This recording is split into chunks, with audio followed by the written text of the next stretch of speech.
እኔ እዚህ ሳላውቅህ ከውጪ ነው ስላንተ የተነገረኝ። ለብራንዳችንም አንዷ የጀርባ አጥንት ማለት እችላለሁ።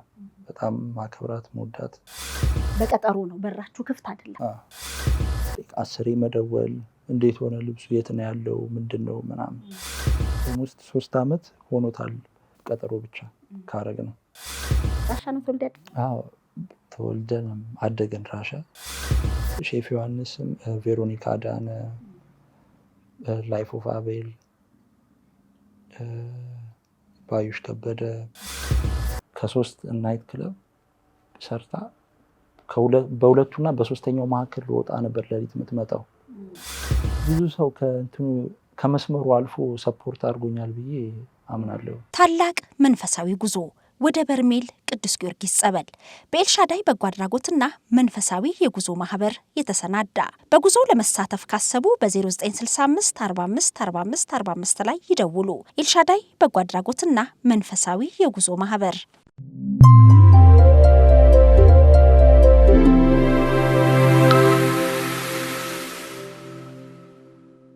ከቢሮ ወተናል። ዛሬ ጉዞ የምናደርገው ወደ ቦሌ ነው። እንግዲህ አንድ እጅግ መወዳት ማከብራት ለሸገር ኢንፎ ሚዲያ እንግዲህ የጀርባ አጥንት ከመላቸው የኛን እድገት የኛን ለውጥ እጅግ ከሚፈልጉና በሚችሉት አቅም ከሚያግዙ ቤተሰቦቻችን መካከል አንዷ የሆነችው ኑሯን በአሜሪካ ቨርጂኒያ ከተማ ነው ያደረገችውና በሷ ጥቆማ አንድ ሰው ጋር ሊሄድ ነው። ጎበዝ የፋሽን ዲዛይነር ነው። በተለይ ደግሞ የሀገር ባህል ልብሶችን እና በቅርብ ደግሞ የጀመራቸው ዘመናዊ የሆኑ ሱፎችን ይሰራል እና እንደው መሲ አገር ባህል ልብሶችን እዛ ብትመለከቺ በቅርብ ደግሞ ለምንጀምረው ለቀጥታ ስርጭት ወይም ደግሞ በዩቲዩብ ላይቭ ለምንገባበት ከላይ የባህል አልባሳትን ብትለብሺ በሚል በተሰጠኝ ምክረ ሀሳብ ወደ እሱ ጋር ሊሄድ ነው። ትግስቱ ይባላል። እንግዲህ ሩሲያ ነው ያደገው። ወላጆቹ በሩሲያ ኤምባሲ ይሰሩ ነበር። ከ12 ዓመቱ ጀምሮ ነው እንግዲህ ወደ ቢዝነሱ ንግዱ ዓለም የገባውና አሁን በጣም ታዋቂ ለሚባሉ የሀገራችን ባለሙያዎች የተለያዩ የፋሽን አልባሳትን ይሰራልና እስቲ እንደው እዛ ልሂድና ከሱም ጋር ልጨዋወት። በተለይ ደግሞ ለቀጥታ ስርጭት የሚሆኑ ከላይ ባህላዊ የሆኑ ውብ የሆኑ አላባሾችን ካገኘው ከሱም ጋር እስቲ ልጨዋወት ብዬ ጉዞ ልጀምር ነው። እንግዲህ ስም እንድጠራ አልተፈቀደልኝም። ከልብ ነው ማመሰግነው። እንግዲህ ባንቺ ጥቆማ መሰረት እየሄድኩ ነው። የተሻለ ነገር አለ እዚህ ቦታ ብትሄጂ የምትሉት ካለ እናንተም ደውሉልን፣ ጻፉልን። በአክብሮት ነው የምቀበለው። ስለዚህ ጉዞ ወደ TW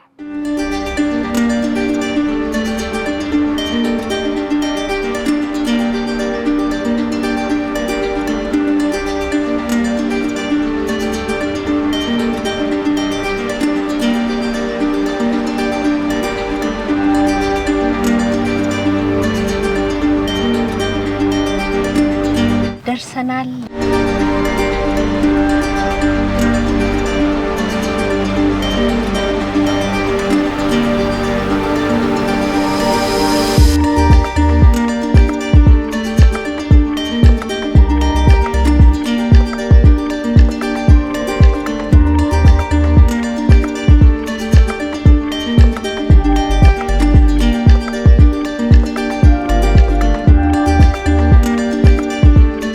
በጣም አመሰግናለሁ። እንግዲህ በቀጠሮ ነው ወደ አንተ ጋር የመጣ ነው።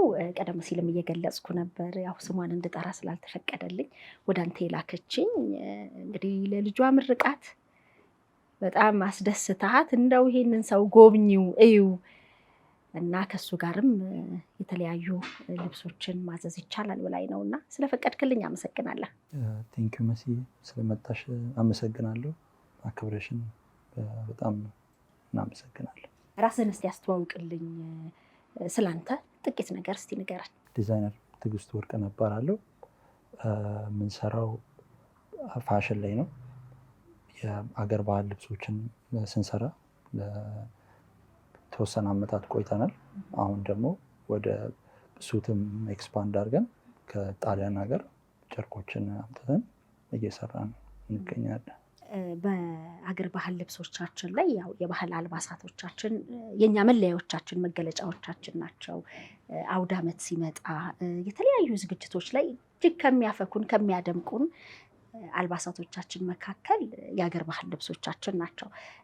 ቻይና በፕሪንት እና በፋብሪካ እየተሰራ ብዙዎች አዝነው ነበረ። ምክንያቱም በጣም ብዙ ሸማኔዎች አሉ፣ በዚህ ስራ የሚተዳደሩ ባለሙያዎች አሉ እና የእነሱን አቅም ይገላል ብለው ብዙ ተቃውሞ ሲያሰሙ እንሰማለን። በፋሽን ኢንዱስትሪ ውስጥ ነው ያለው። በተለየ ቲደብሊው ወይም ትዕግስቱ ምንድን ነው አዲስ ነገር ይዞ የመጣው? እኔ እዚህ ሳላውቅህ ከውጭ ነው ስላንተ የተነገረኝ። እስቲ ምንድን ነው ኳሊቲው ንገረኝ። ኳሊቲው እውነቱን ልንገርሽ፣ ላይክ እኛ በምንሰራበት ኳሊቲ የተወሰኑ ኦልሬዲ ኤግዚስት የሚያደርጉ ብራንዶች የሚሰሩ አሉ ነበሩ፣ ከኛ በፊት የነበሩ ሲኒየሮችም። ግን እኛ ምንድነው ይሄ መሀል ላይ የነበረ ጋፕ ነበረ ከስተመር ሳቲስፋክሽን ጋር። ላይክ እስከ ጥግ ድረስ አንድ ከስተመር ሳቲስፋይድ ሆኖ ሌላን ሰው ሪከመንድ እስከሚያደርግልን ድረስ እንደዚህ አይነት አካሄድ ነው የተጠቀምነው። እኔም ሜጀር የሚያደርጉት ማርኬቲንግ ነበረ።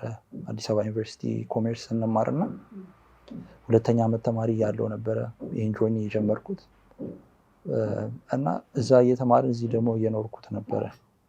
ክፍተቶችን ላይክ ኤክስፒሪየንስ እያደረኳቸው ነበረ። ምንድነው መነሻ ወደዚህ ኢንዱስትሪ ለመግባት ገፊ ምክንያት የሆነና የመጀመሪያ ያንደረደረህ ነገር ምንድን ነው? ያንደረደረኝ ነገር በመጀመሪያ ሁሌ ከድሮም ጀምሮ የተለያዩ ብራንዶችን ቢውልድ ማድረግ ፈልግ ነበረ። ከዛ ግን ፋሽን አንዱ ቼምበር ሆነ፣ አንዱ ጌት ሆነ። በፋሽን በኩል ገባን እና ፋሽን ላይ ጥሩ የሆነ እኔም በመጠኑም ቢሆን ስታብሊሽ አድርገናል ብዬ አምናለሁ። የሚያውቁት ሰዎች አምነውበታል እና ከሱ ደግሞ ወደ ሱት መጣን። በዛ ጋር ነው ያዩን ሰዎች። ስለዚህ በዚህ ኦልሬዲ ትዕግስቱ ወርቅ ነው የሚለው ብራንድ ላይክ ቱ ሰርተን ዲግሪ ኦፍ ፐርፌክሽን እንደምንለፋ ያውቃሉ። ስለዚህ መነሻ መንደርደሪያ ወይም ወደዚህ ሙያ ውስጥ እንድትገባ ካልቸርስ ዴይ የትምህርት ቤት ካልቸርስ ዴይ የአመታዊ በየአመቱ የሚኖረው ሳይሆን የ12ኛ ብድ የሚባልበት ያኔ በሱ ነው እንትን ያደረከው።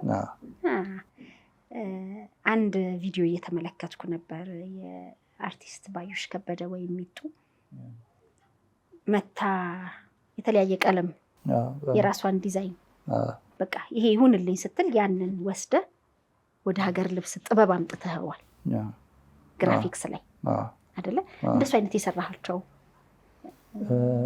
አሁን እሱ ልብስ ስንሰራ ከባዩሽ ጋር ከሚጡ ጋር ደወልኩላት። ስራ ላይ ነበረች፣ በጣም ቢዚ ነች እና አስረዳሁት። ትዕግስቱ ይሄኔ ምንም አልገባኝም ያልከው ግን እመጣለሁ አለችኝ። በጣም ለብራንዳችንም አንዷ የጀርባ አጥንት ማለት እችላለሁ። በጣም ማከብራት መውዳት ሰው ነች እና መጣች፣ ቀለም ደፋች እና እሱን የደፋችው እያንዳንዱን መስመሮች ወደ ጥለት ቀየር ነው፣ ተጠለፈ ማለት ነው እና የተወሰነ ኤዲት አደረግ ነው ለልብስ በሚሆን መልኩ። ደግሞ እንደዚህ አይነት ነገሮች ስንሰራ እንደ ፕሮዳክቱንም እያሰብን ነው። መጨረሻ ላይ የሚኖረውን መልክ ግዴታ ማሰብ አለብን። ውጤቱን የመጨረሻ ውጤቱን አንዳንዴ ያው ይሄ ቢዝነስም ስለሆነ እንደ ዲዛይነር እንደ አርቲስት በጣም ነፃነታችንን አንለቀውም፣ እንገድበዋለን። ምክንያቱም ሰውም ሊወደው ይገባል። ተወደደ? እንዴት ነበር ስሜቱ? እንዳሰብ ከሆነልህ? ካሰብኩት በላይ እስካሁን ድረስ እንደ ዲዛይነርም ቫልዩ ጨምሮታል ብዬ አስባለሁ። ሰዎች እሱን ቪዲዮ ሳያዩና ሲያዩ ለእኔ ያላቸው አመለካከት የለም፣ አንቺንም ጨምሮ። እውነት ነው። አይ ሳየው በደንብ በተለየ መልኩ ለመስራት የሄድክበትን ርቀት ነው እኔም የተረዳሁት። የቢራቢሮም እያየሁ ነበር እና ከተፈጥሮ ጋር ያለውን ውህደት ወደዚህ ወደ ባህል አልባሳቱ ላይ ለማምጣት ያደረከውንም ጥረት አይቻለሁኝ። የቢራቢሮዋን ምንድነው ቢራቢሮዋን ከያዝናት በኋላ እሷን አንስተናት የገለባበጠን የተወሰኑ ዲቴሎች እየጨመርን ከቢራቢሮ አካል ላይ እየወሰድን ነው የተጠቀምናት። እሷን ቢራቢሮ እንደ ኢንስፓይሬሽን ውስጥ ደግሞ ማለት ነው ተፈጥሮ ነው ወዳለው ብዙ ጊዜ የወፍ አዋፋትን ከለሮች ለኢንስፓይሬሽን እጠቀምባቸዋለሁ። ከዛም በመነሳት ነው። በቀጠሮ ነው በራችሁ ክፍት አይደለም። ቀጠሮ የሰጣችሁት ሰው አንኳክቶ ሲመጣ ነው የምታስተናግዱት። ያ ማለት እግረኛ አገልግሎት ፈላጊን አታስተናግዱም ማለት ነው። እግረኛ ለማለት የፈለኩት ልክ ይሄ ሲያልፍ አይቷችሁ ወይ እዚህ ቦታ ነው ተብሎ ተጠቁሞ ቀጠሮ ካልተሰጠው አገልግሎቱን አያገኙም ማለት ነው። ያ ማለት በጣም ሙሉ ናችሁ ማለት ነው። በየጊዜው በቀጠሮ የመስራቱ ነገርና እንደው ምን ያህል በጋርመንት ደረጃ ነው እንዴት ነው? አንደኛ እንደዛ ያደረግንበት ምክንያት ምንድነው?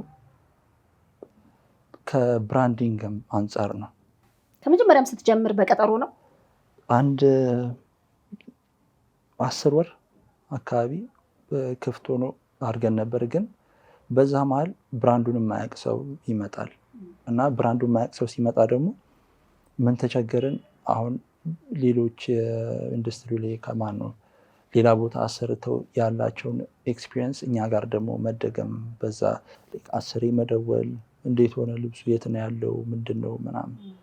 እኔ ደግሞ ፕሮፌሽናል አይደለም ብዬ አምናለሁ። እሱ ነፃነቴንም እንትን ይለኛል እና እንደሱ ባይሆን ከቀኑ በፊት ከቀኑ አናሳልፍም፣ ግን እናንተም ከቀኑ አትቆዩ ብለን ሌሎችም ዲቴሎች አሉት ለምን እንደዛ ያደረግንበት ምክንያት ግን አንዱ ይሄ ነው።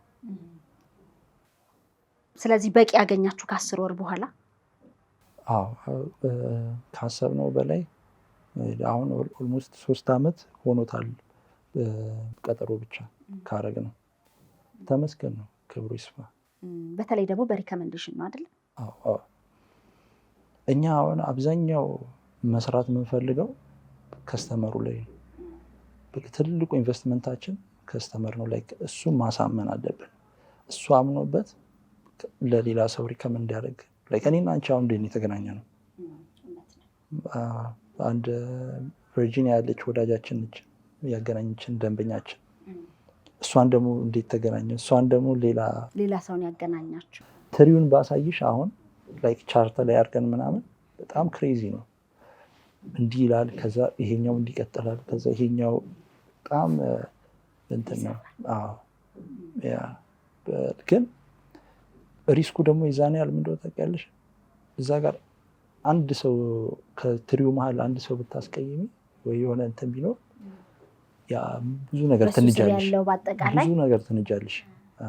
ስለዚህ በጣም መጠንቀቅ አለብሽ። ስም በተለይ እየሸጥሽ ከሆነ አብረሽ ኳሊቲም ከሆነ እኛ ሀገር እንግዲህ በተለይ የሀገር ውስጥ ምርት ሲባል የመጨረሻ ጥንቅቅ ያለ ሆኖ ዲዛይኑ ላይ አልተሳካልንም ብለው የሚያነሱ ሰዎች አሉ። በተለያዩ ምርቶች ላይ የሀገር ውስጥ ምርት ፊኒሽንግ ይቀረዋል ወይ ማጠቃለያው ላይ ውበት ላይ እርማት ላይ አንዳንድ የሚጎሉት ነገሮች አሉ የሚሉ አሉ። ግን ደግሞ በጣም ጥንቅቅ አድርገው የተሳካ አድርገው የሚሰሩ ብዙ ሙያተኞች እንዳሉ እናምናለን። የእናንተ አሁን ያንተ የቲደብሊው ፋሽን በዚህ ላይ አደረኩት የሚለው ነገር አለ? አመጣሁት አሳካሁት የሚለው ለውጥ አለ? ታላቅ መንፈሳዊ የድህነትና የበረከት ጉዞ ቢተርኩላችሁስ እንኳን የማታምኑትን ስራ በዘመናችሁ ሰራለሁና ኑና እዩ። ትንቢተ ዕንባቆም ምዕራፍ 1 ቁጥር 5። ወደ ታምረኛውና ድንቅ አድራጊው ጠበል በርሜል ቅዱስ ጊዮርጊስ አሸዋ ማዶ በርሜል ቅዱስ ጊዮርጊስና ገባሬታ ኃይል ምርት ደለጎ ቅድስት ኪዳነ ምሕረት ላይ እየተደረገ ያለውን ድንቅ የእግዚአብሔር የማዳን ስራ ማን ቢያስረዳችሁ ማንስ ቢያስተምራችሁ ታምናላችሁ? መቼ እንሂድ በምን እንሂድ ለምትሉ እናንተ ባሰባችሁበት ጊዜ ሁሉ ኤልሻዳይ ምን ጊዜም ጉዞ አለው። ከአዲስ አበባ ባህር ዳር በአውሮፕላን ከባህር ዳር እስከ በርሜል ቅዱስ ጊዮርጊስ ከአየር መንገድ ባልተናነሰ እንክብካቤ በመኪና ከኛ ጋር ለመጓዝ በ0965 45 45 45 በ0906 78 78 78 ደውላችሁ መመዝገብ ትችላላችሁ። አድራሻችን መገናኛ ማራቶን ህንፃ 6ኛ ፎቅ ላይ ቢሮ ቁጥር 603 ላይ እንገኛለን። እኔ አሁን ለዚህ ላልሽው ጥያቄ መልስ እንዲሆነኝ የጠቀመኝ ነገር ብትይ ኢንተርናሽናል ብራንዶች ኢትዮጵያ ገብተዋል። ኢንዱስትሪ ፓርክ፣ ሐዋሳ፣ ዱከም፣ የተለያየ ቦታ እነሱ ገብተው የሚጠቀሙት የኢትዮጵያን ኃይል ነው አይደለ? ችግሩ የነበረው ሰው መስራት ከቻለ ማኔጅመንቱ ጋር ነው ማለት ነው። ኳሊቲ ኮንትሮል ጋር ነው ማለት ነው። የአንድ ኢንተርናሽናል የሆነ ብራንድ ቶሚ ሂልፊገር ይሁን ውጭም ሲሄድ አጋጥሞኛል። ሜድ ኢን ኢትዮጵያ የሚሉ ብራንዲንጎች እሱ ሀፕን እያደረገ ከሆነ ለምንድነው ኢትዮጵያዊ ብራንድ የሚጣጣለው? እዛ ጋር ከባድ ጋፕ አለ። ማኔጅመንትና ኳሊቲ ኮንትሮል ላይ ሞር ቢሰራ፣ ታይም ማኔጅመንት ላይ ቢሰራ ብዬ አምናለሁ። በተለይ አገር ባህል ልብስ ላይ ታይም ማኔጅመንት ላይ ከባድ ያደረገው ብዬ ማምነው አስተዳደጋችን ነው ብዬ አምናለሁ። ላይክ የስራ ባህል ላይ በጣም በጣም በጣም ከባድ ነው። ከሸማኔ ጋር ያሉ ግንኙነቶች ምናምን ህይወትን እስከ ማክበድ የሚደርሱ አይነት ገጠመኞች አሉ እና እንደዚህ አይነት ነገሮች ሞር ከአሁን ቀጣይ መንግስትም ታይም ስኬጁልን አጠቃቀምን እያስተማረን ብንሄድ ከትምህርት ቤት ጀምሮ ብንጠነቀቅ ብዬ እሱን በጣም የማምንበት ነገር ነው። ተያያዥነት ስላለው እንግዲህ ከሸማኔው ጀምሮ በጣም እስከዚህ ድረስ የተለያየ ሰንሰለት ስላለው የሚያዘገየውም ምን የሚለውም እሱ ነው። አንድ ሰውም ስለማይነካው ይህን ነገር ደግሞ ሞር ኢንተርናሽናል ማነው የውጭ ዜጎች ደግሞ እያወቁት ሲመጡ ደግሞ ሞር ቫሉ ይሰጡታል። ብዙ ሰው ነው የሚነካው። በእጅ ነው የተሰራው። ትክክለኛ ዋጋውን ያው የሚሰማው ዋጋ አለ እኮ የሀገር ባህል ልብስ ግን ገና ከዚህም በላይ ዋጋው እየወጣ ይሄዳል ብዬ አምናለሁ። ኢንተርናሽናል ማርኬት ሲገባ በተለይ አሁንም እኮ በጣም ከፍ ያሉ የተጋነኑ የሚመስሉ ዋጋዎችን እየሰማን ነው። በዚህን ያህል አሁን ለምሳሌ አንድ ቶም ፎርድ የሚባል ሱት አምራች አለ። የሚጠቀሙት የጣሊያን 100% ፋብሪክ ውል ነው። እሱ ልብስ እሱ ጨርቅ ተሰፍቶ በቃ መልበስ ብቻ ነው የሚሸጠው። $2000 $2500 ገደማ ነው። ከዛም በላይ ነው ልብሱ ተሰፍቶ ያለቀለት። ያ ጨርቅ ተሰፍቶ ነው እና የሀገር ባህል ልብስ ደግሞ ሽመና አለ፣ ጥልፍ አለ፣ በጣም ብዙ በእጅ የሚሰሩ ነገሮች አሉ እና እኛ ወደ ሱት ስንመጣ እንደ ቀልድ ነው የሆነብን። ምክንያቱም እዛ ጋር በጣም ብዙ ያለብነው ፈተና አለ።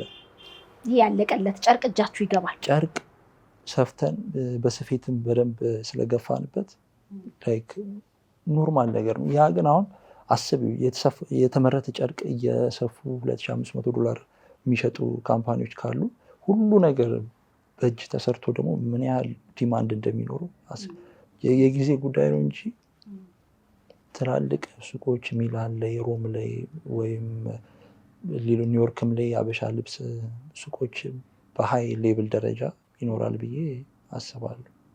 መልካም ነው። እንግዲህ ቀደም ሲልም እየገለጽኩ ነበር በመግቢያ ላይ የሸገር ኢንፎ ሚዲያ ተከታታዮች ላይቭ የምንጀምረው ዝግጅት አለ እና በቀጥታ ስርጭት እንግዲህ ከመጡልን ቢሆን ተብሎ ከታሰበው መካከል ከላይ ያሉ አላባሾችን በሀገር ባህል ልብስ ቢሆን የሚሉ ሀሳቦች አሉና ይህንንም አንተ ጋር ለማየት ለተመልካቾችም ለማሳየት ምን ያህል ሊያስብ እንደሚችልም ምንም አውደ ዓመት የምንለውም እኮ ሰርክ ከምንለብሳቸው በተለየ የሚያስደምቁን የክት የምንላቸው አልባሳቶቻችን ናቸውና የብዙ ሙያተኞች የጥበብ ውጤት ነው። የጉልበት የአይምሮ ድምር ውጤት ነው። እንግዲህ አምሮ እናንተ ጋር ደርሶ በተለየ ዲዛይን የሚሆነውና እሱንም እንመለከታለን። ስለ አስተዳደግህ ላንሳ።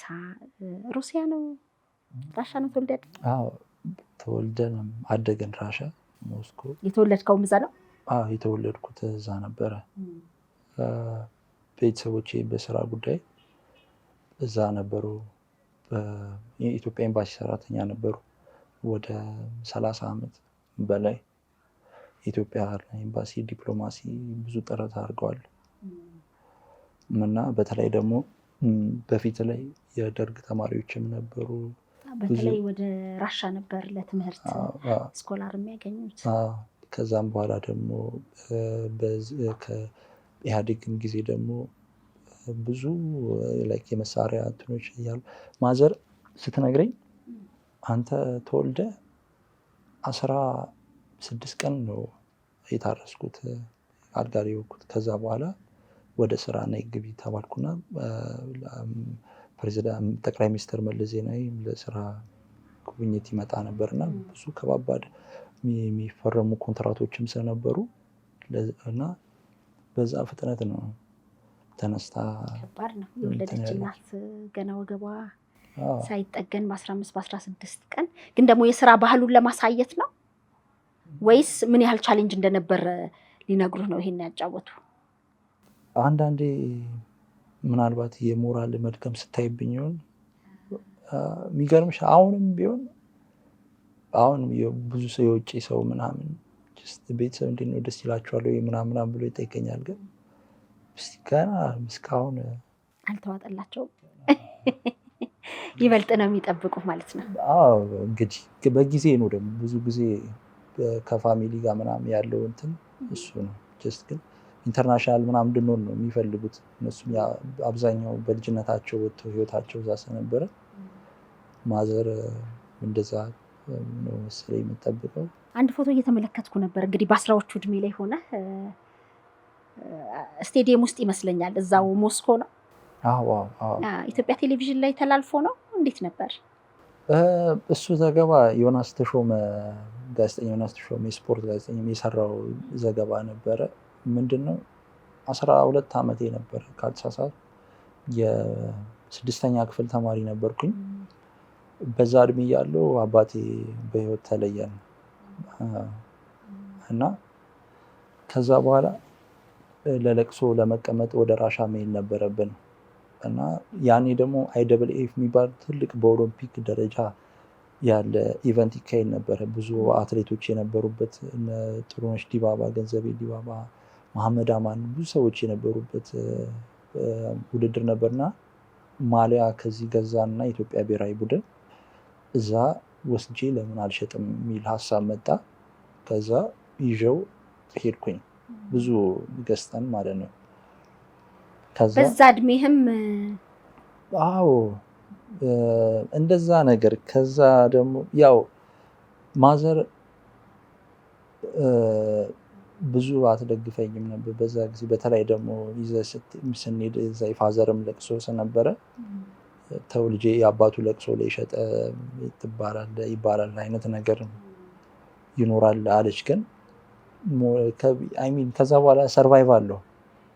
እሷም ብቻዋን ስለምትሆን ላይክ ግዴታ መነገር የለብሽም እንኳን የሚጠብቁ ነገሮች እንደሚኖሩ ታውቂያለሽ።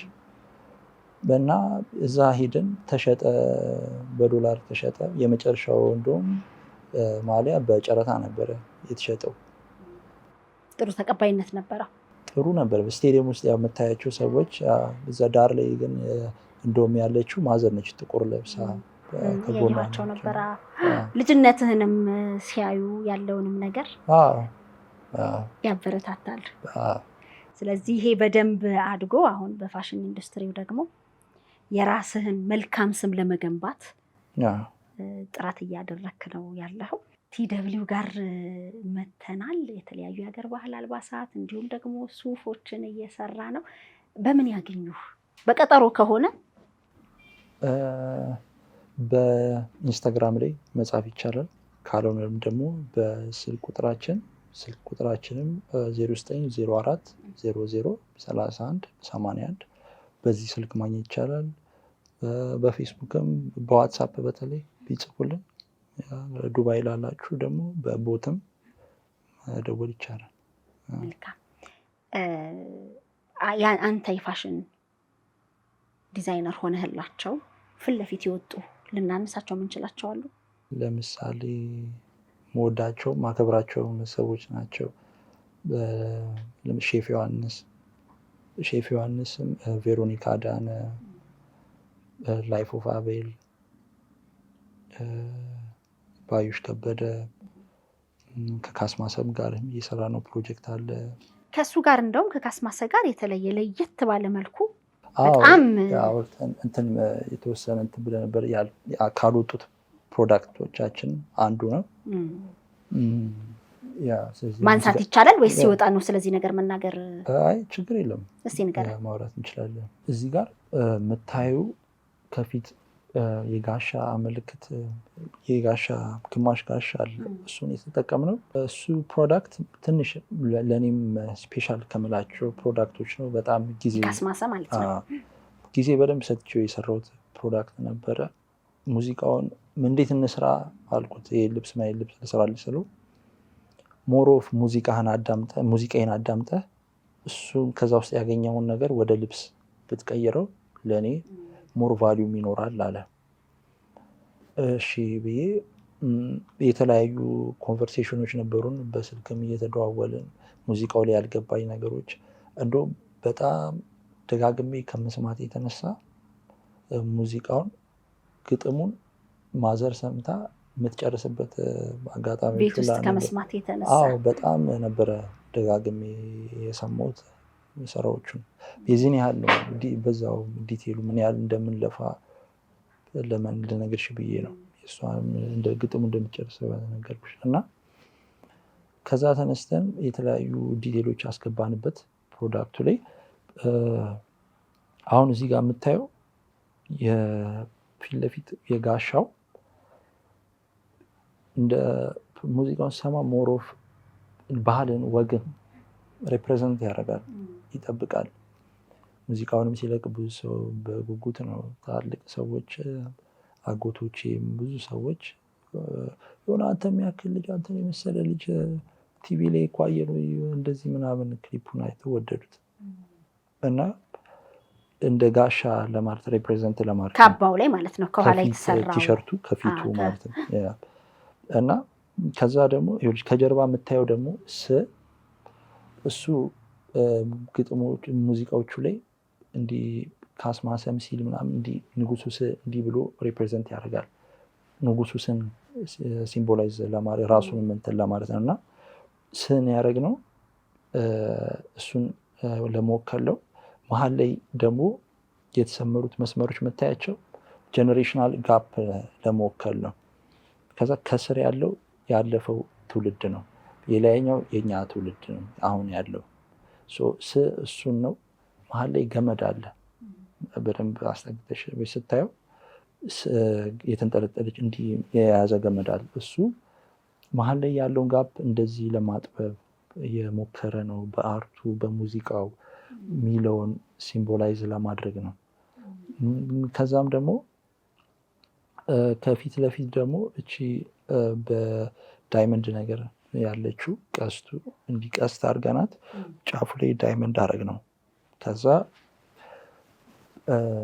በውስጥ በኩል ነው የሚታየው። ከለሩም ቀይ ነው። የሆነ ፓርት ላይ ሙዚቃውን እየሰማሁኝ እንቁጤ የሚመኘዋት ምናምን ይላል። እዛ እኔ ደግሞ የመሰለኝ በብዛት በተለምዶ እናቶቻችን እህቶቻቸውን ሲጠሩ አያቶቻችን ሸንኮሬ ይላሉ። እንደዚህ አይነት ቃል መስሎኝ ነበረ። ሸንኮሬ ነገር ግን አይደለም። ስጠይቀው እንቁጤ ማናቸው ስለ የምን እንቁጤ እንደዛ አለም እንቁ ቀይ ነው የሚለው አለኝ። እና ምን ለማለት ፈልገ ነው ስለ እንቁ ቀይ የሚመኟት ሲል የት እንዳነበብኩት አላውቅም፣ ግን የልባም ሴት እንደ ቀይ እንቁ ነች የሚል አይነት ኮንሰፕት አለኝ። እና ከሱ ደግሞ ተነሳንና መፈለግ ነበረብን የት እንደሆነ።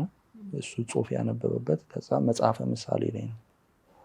መጽሐፈ ምሳሌ ላይ የልባም ሴት ዋጋ ከቀይ እንቁ ይበልጣል የሚል ጽሑፍ አለ። ስለዚህ ከሱ ላይ ተነስተን የት ጋር አስቀመጥነው? ቦታውን ልቡ ጋር አደረግነው። ዳይመንድ አደረግናት። ቀይ ነው ከለሯ። ምክንያቱም ቀይ እንቁ ነው። የት ጋር አስቀመጥ ነው? በልብሱ በውስጥ በኩል አረግ ነው። ምክንያቱም አትታየም ለማለት ነው። በልብ ያለ ነገር ለማለት ብለን ልቡ ጋር አረግ ነው። ቀስትም ያደረግ ነው ከጋሻው ጋር እንዲህ ብለን ጫፉ እንዳይመንድ አረግ ነው። ከዛም ደግሞ ከጀርባ ደግሞ በጀርባ አጥንቱ ላይ እንትን ሙዚቃው ላይ ብዙ ጊዜ ኡኖ ምናምን ይላል። ከዛ ምንድን ነው ስለው ሙዚቃ የሚሰራልኝ ልጅ ነው ኩኖ አምላክ ይባላል እና እኔ ደግሞ ሲያቆላምጡት ነው ኡኖ ያሉት። ስለዚህ ከላቲን ቁጥር ላይ ተነሳውና አንድ የሚለው ኡኖ። ስለዚህ በግዕዝ ቁጥር አንድ አርኬ በጀርባ በውስጥ በኩል የጀርባ አጥንቱ ላይ ወደታች አንድ አንድ አንድ አንድ አንድ ብለን በግዕዝ ቁጥር አረግ ነው በውስጥ በኩል እነሱ። ምክንያቱም ብዙ ጊዜ ፕሮዲውሰሮች ከጀርባ ነው ያሉት የሚለው በጣም አሁን ጥልቅ ነው እየነገርከኝ ያለኸው። ምናልባት ይሄ ሙዚቃ እንግዲህ በደቂቃዎች ውስጥ ነው ለምንመለከተው ይሄንን ይገልጻል ብለህ ታስባለህ? ማለት እንረዳዋለን? ትንሽ ጥልቅ ሆነብኝና በሙዚቃ እንትን ውስጥ እነኚህ እያንዳንዱን ነገር ሰዎች ሊረዱት በሚችሉበት መልኩ ነው ብለህ ታስባለህ? እንዳልኩሽ ነው እኛ ሰውን ባይረዳው ደንበኛው ላይ ነው የሚፈልገውን ሙሉ የሙዚቃውን ጽንሰ ሀሳብ ነው እዛ ላይ ማድረግ የፈለግከው። ያ ላይክ ሰው ባይረዳውም አንድ ሰው ላይክ እሱ ሙዚቀኛ ሰውና ብቻ አይደለም ለሌላም ሰው እንደዚህ በደንብ ነው ጊዜ ሰጥተን ሰጠው እና እሱ ወይም ደግሞ ሌላ የሰራንለት ሰው እንዲህ ሲወደው ሲያምንበት ደስ ብሎትም ሪከመንድ ያደርገናል። የእሱ ግብረ መልስ ምን ነበር? ምላሹ ምን ነበር? እዚህ ጋር ቆሞ ነበረ ያየው። ጭራሽ ያልጠበቅኩት አይነት ነገር ነው። በጣም ኤክሳይትድ ሆነ። ስለዚህ ይለኛል። እንግዲህ ስለ ካስማሳ እየነገርከኝ ነበረ። ከቬሮኒካስ ጋር እንደዚህ የተለየ የሰራኸው ነገር አለ? ከቬሮ ጋር የተወሰነ እንደዚህ የመረጠቻቸው ፕሪንቶች ከሱ ላይ ተነስታ እንደውም እሷ የለጠፈችው ቪዲዮዎች አሉ። ከሱ ላይ ተነስታ ከመረጠችው ላይ ወደ ጥለት እየቀየረን የሰራ ነው ልብሶች አሉ። ብዙ አንድ አይደለም በጣም ብዙ ስራዎች ሰርተናል። እስከ ላይክ በፊት ክለብ የተሯሯጠች ከአንድ ቤት ወጣ አንድ ቤት የምትሰራበት ጆርኒ ጀምሮ ከ3 ናይት ክለብ ሰርታ በሁለቱና በሶስተኛው መካከል ወጣ ነበር ሌሊት የምትመጣው። ያው እኛም የምንሰራው አዳርም 24 ሰዓት ስለሆነ ቀጠሮ ከያሽ ችግር የለም እና በዛ መሀል ነበር የምትመጣው እና ከሱ ደግሞ እስከ አልበም ምርቃቷ እስከ ሱፏ ድረስ ሰርተንላታል። እና የአልበም ምርቃቷ ያንተ አልበም ጋዜጣዊ መግለጫዋ ለጋዜጣዊ መግለጫዋ ድረስ ሰርተንላታል እና የመጀመሪያ ሱፋችንም እሷ ነች የለበሰችው። የመጀመሪያው ትዕግስት ወርቅነህ ሱፍ ብላ እንደውም ፖስት አድርገችው በደንብ አድርጋ። ሁሌ ማይለይ ሰፖርት ይባላል እንዴ? ለወንድ ያው ሱፍ ይባላል። ይባላል። እና ያው ሁሌ ማይለይ ሰፖርት አላት ለኛ ብራንድ እና ላይክ ያውላ ጆርኒ አካል ዊትነስ ማድረግ ለኔም በጣም ደስ ይለኛል። ብታይ በእውነት በፊት የምትጣደፍበት አይነት አመጣጥና አልቆ በዛ በኋላ የምትመጣቸው አይነት አመጣጥ በጣም ይለያያል እና ያው ተመስገን ነው። እንደውም መጨረሻ ላይ እንደውም ላይክ ጆርኒው ላይ ለነበሩ ሰዎች ብላ ኢንቪቴሽን ለምርቃቱ ራሷ ነች ፐርሰናሊ ዲሊቨር ማድረግ ፈልጋለሁ ብላ አክብሮቷንም ለመግለጽ ያ የሚገርምሽ ነገር ለእኛ ሰጠችና በራሷ እንትን አለቀ ትኬት ለቤተሰቦቿ ራሱ ገዝታ ነበረ የገባችው። እና አንዳንዴ እንደዚህ አይነት ሪስፔክቶች እኔ በጣም ቫሊዩ ያደርጋለሁ። በጣም ትልቅ አክብሮት ነው በእውነት። ልባም ነች፣ በተለያየ መንገድ አስመስክራለች። አንተም ደግሞ ሌላ ምስክርነት እየሰጠህላት ነው። የእውነት ትልቅ ደረጃ ደርሳ ማየት እንፈልጋለን እኛም። አንተም ደግሞ ቀላል ነገር አይደለም። ገበያው ላይ በፋሽን ኢንዱስትሪ ውስጥ ስመጥር ከሆኑ ሰዎች ጋር መስራት መቻል እድሉን ማግኘት በራሱ ተማምነውብህ ያ እሱ ነው ላይ ከነ ሼፍ ዮሐንስ ጋር ገና በልጅነት የመስራት አጋጣሚ ማግኘትም ላይክ በጣም ብዙ ኤክስፖዠር ነው የሰጠኝ። እሱ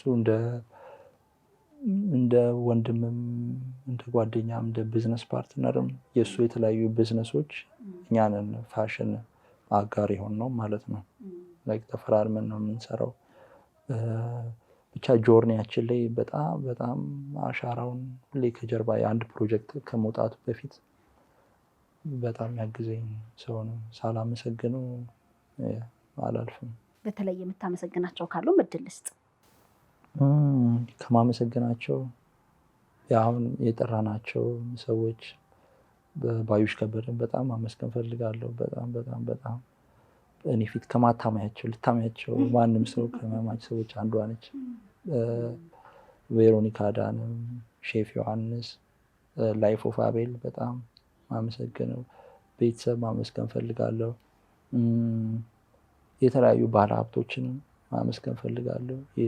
ቾኒ እየጠሩ የሆነ ነገር ስህተት ሲሰሙብኝ ወይ የሆነ ከስተመር ሙሉ ሳቲስፋክሽን ሳየው ሲቀሩ ደውለው ላይክ እንደዚህ አርግ ላይክ እንትን እንዳይልብህ ይሄ ነገር በተለይ ማየው ውጭ ሀገር ቢዝነስ ራን አድርገው የመጡ ኢትዮጵያን ቢዝነስ ማለት እንደሱ ያለው ሌላ የዚህ ህንፃ ባለቤትም በጣም ማመስገን ፈልጋለሁ። እና የሚገርምሽ ነገር አንድ ጊዜ የሆነ የአድዋ ካምፔን ብለን ሰራን እና ያንን ስንሰራ በጣም ትልቅ በጀት የሆነ ካምፔን ነበር። ማስታወቂያው ቦታ ያስፈልገን ነበርና ላይ የነበሩ ቦታዎች ሲታይ ያው ጎጆ ቤት ነው። ኤዲቲንግ ላይ እኔ ዳይሬክት ማድረጋለሁ፣ ስክሪፕት ጽፋለሁ እና ሲታይ ጎጆ ቤት ነው። ግን ቦታ ተሰጥቶ ሲሰራ ሁሉንም የአስተዳደሮች ጠርቶ የህንፃችን ባለቤት ሰለሞን ተስፋ ይባላል። ትጌን የሆነ ፕሮጀክት ሊሰራ ነው እናግዘው፣ ሁሉንም እቃ ያለውን ህንፃው ላይ መጠቀም የሚችለውን ነገር በሙሉ ይጠቀም። እንደዚሁ እሱን ማስታወቂያ ስንሰራ ሼፍ ዮሐንስም የራሱን ፈረሶች ሰጥቶን ክፍለ ሀገር ያላቸውንም ነገሮች እንድንጠቀም ፈቅዶልን ብቻ ብዙ ሰው አለ ማመስገን። ስማቸውንም ባልጠራ በጣም ያሉበት ይመስገን ያውቁታል። እኔ ብዙ ሰው ከመስመሩ አልፎ ሰፖርት አድርጎኛል ብዬ አምናለሁ። በጣም ትልቅ ነገር ነው። ለማዘር ግን ሰራህላቸው? አዎ በጣም በእውነት ከመጀመሪያዎቹ ደንበኞቼ። እንደ ደንበኛ ነው ያስተናገድካቸው ወይስ?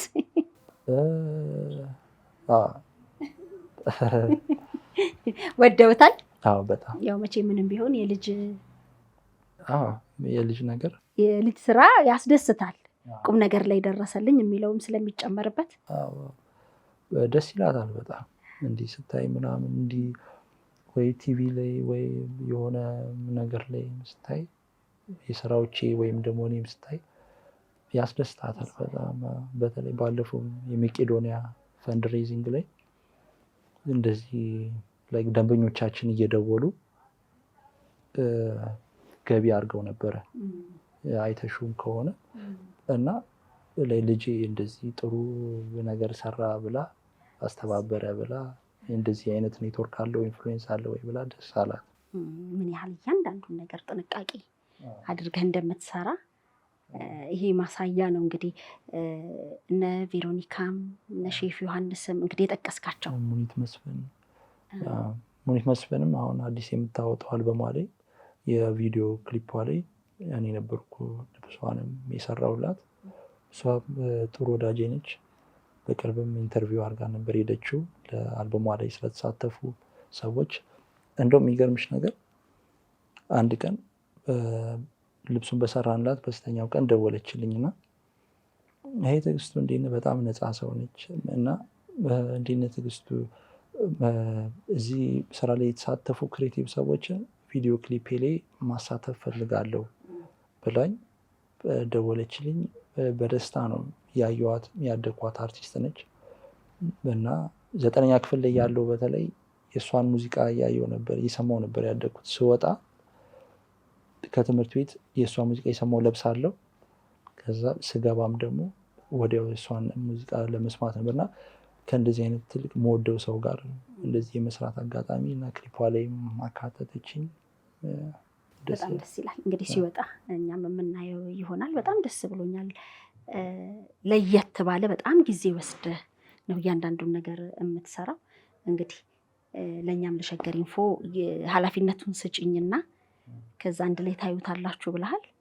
ስለዚህ ሰጥቻለሁ። ምንድን ነው አሁን ከኔ የሚጠበቀው? መለካት ምንድን ነው? አዎ መለካትና የመሳሰሉት በጣም ደስ ብሎኛል። በጣም አመሰግናለሁ። የሚፈልጉ ልክ እንደዚህ በጣም በጥልቀት ትርጉም ባለው መልኩ እንዲሰራላቸውም የሚፈልጉ አንተ ጋር ይመጣሉ ብዬ አስባለሁኝ። እንግዲህ በደንብ ሰፋ አድርገህ መቀበል ነው ያለብን። አሁን የሱፎቹን ስትል እንግዲህ $2500 ምናምን ያልከውን አይደለም ግን ኳሊቲ ጨርቆች ለወንዶች ብቻ ነው ወይስ የሴቶች? አይ ነው የሴቶችም ጭምር ነው የምንሰራው። ስለዚህ መለስ ቀለስ ማለት አይቀርም ማለት ነው። አይ በደንብ ትመላለሻለሽ ብዬ አስባለሁ። እንግዲህ ያለውንም ነገር ለተመልካቾች ያሳያለው ከደረሰ በኋላ። አሁን ግን እጅግ በጣም ከልብ አመሰግናለሁ። እግዚአብሔር ያክብርልኝ። ቴንኪዩ መሲ፣ እግዚአብሔር ያክብርልኝ አንቺም ለዚህ እድል ቴንኪዩ። እኔ ደስ ብሎኝ ነው እንግዲህ ስም ባይፈቀድልኝም ለመጥራት ስለወደደችው በደንብ ካሰራኋቸው ልብሶች በጣም ጥሩ የሆነ ስለሆነ እዛ ሄደሽ ነው ማሰራት ያለብሽ፣ እሱን ነው ማነጋገር ያለብሽ ስላለችኝ እኔ ብቻ ለምን ተመልካቾቼም ቆይታችንን ይከታተሉ ብለን ነው ይሄንን ቀጠሮ ይዘን የተጨዋወት ነው። ለነበረን ጊዜ እጅግ በጣም ከልብ አመሰግናለሁ። እግዚአብሔር ያክብርልኝ። በርታ። እሺ መሲ ቴንኪዩ። ሸገር ኢንፎ አዳዲስ ወቅታዊና ተአማኒ የሆኑ መረጃዎችን ያገኙበታል። ሰብስክራይብ በማድረግ ቤተሰብ ይሁኑ። የምንለቃቸው ቪዲዮዎች ፈጥነው እንዲደርሱ የደውል ምልክቷን ይጫኑ። ውዴታውን ለመግለጽ ላይክ፣ ሐሳቡን ለማካፈል ኮሜንት፣ ለሌሎች ለማጋራት ደግሞ ሼር ያድርጉ። አብራችሁን ስለምትሆኑ ከልብ እናመሰግናለን። ሸገር